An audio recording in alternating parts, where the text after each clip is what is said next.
right, let's get some analysis on this with Hatem Bazian. He's a professor of Middle Eastern cultures and language at the University of California, Berkeley, where he joins us live from. Welcome to you, Hatem. How do you view this critical juncture we're in right now between Hamas and Israel and also, as Ashraf said, the United States? Very fluid, but lots of uncertainty.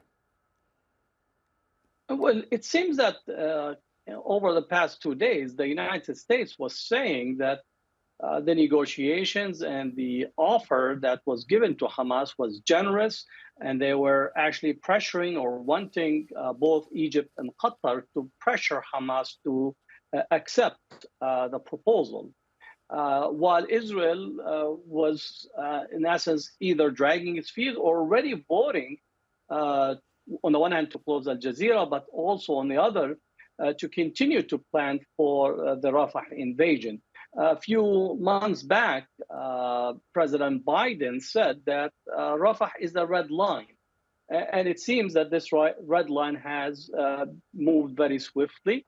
And possibly the Israeli government have always planned for the invasion, the land invasion of Rafah, and they're commencing with it. But they're caught in a bluff in terms of that. On the one hand, they want to continue the operation because that's the only way that Netanyahu can keep his political coalition as well as his prime ministership. So it seems to be that we are dealing with a very fluid situation. And I don't know if the United States have the will or the backbone to actually pressure Netanyahu and the Israeli government to accept the ceasefire that has already been accepted by Hamas at this point. Hatem, such a good point. You don't know if the US has the will or the backbone to pressure Israel. The talks in Cairo today, how will that move? How will we get that breakthrough? Will we, again, so much uncertainty? Well, it seems the Israelis have already abandoned the negotiation track, both with their closure of Al Jazeera yesterday or the day before, and also beginning to actually be almost having belligerency toward Qatar, also demanding with the United States also asking for the closure of the Hamas offices in Qatar. That points that Israel itself did not really have the intention of reaching an agreement because they feel that they want to continue until they control the Egyptian Rafah border from the Palestinian side.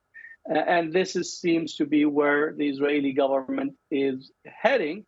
And most likely the United States have been saying to reduce the civilian casualties, and that's as far as the United States pressure at this point on the Israeli government.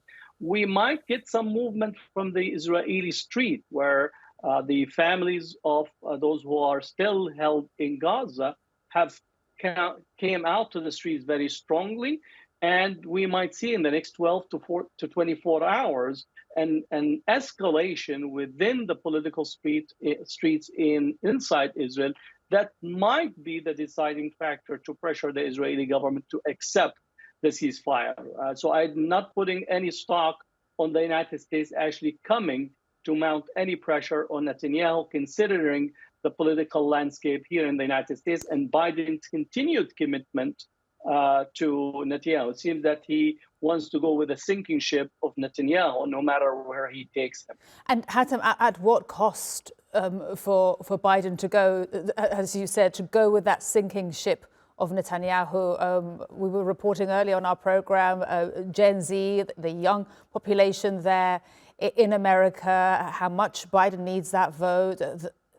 You're at the university, but you're seeing what's happening at universities there in the US and across and spreading all over to the world. That sinking ship of Netanyahu, is it worth it at this point? I think the only way I could compare it domestically, it's the period of the Vietnam War. Just from the moment that the president of Columbian University, Ni'mat Shafir, cracked down on the students, and the next 2 days, there were 80 campuses that mobilized. Now, as we speak, we're talking about 190 universities inside the United States that have one type of encampment or the other. Today, 11 high schools, which is also unprecedented in the area of Massachusetts and Boston, mounting a walkout and a protest taking place in front of our eyes. So it's actually, rather than de-escalating, the approach by both Columbia University, UCLA, USC, University of San Diego, if anything, actually has been counterproductive and increased the level of pressure.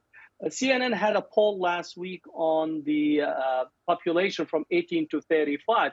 81% disapprove of Biden's job performance, and in particular in relations to his policy on Gaza and in Israel. So he is literally facing a very, very difficult path forward in this upcoming election. I can't see him coming out of it if he continue to hitch his wagon to the horses that Netanyahu is riding. So that's where the difficult circumstances that Biden is facing.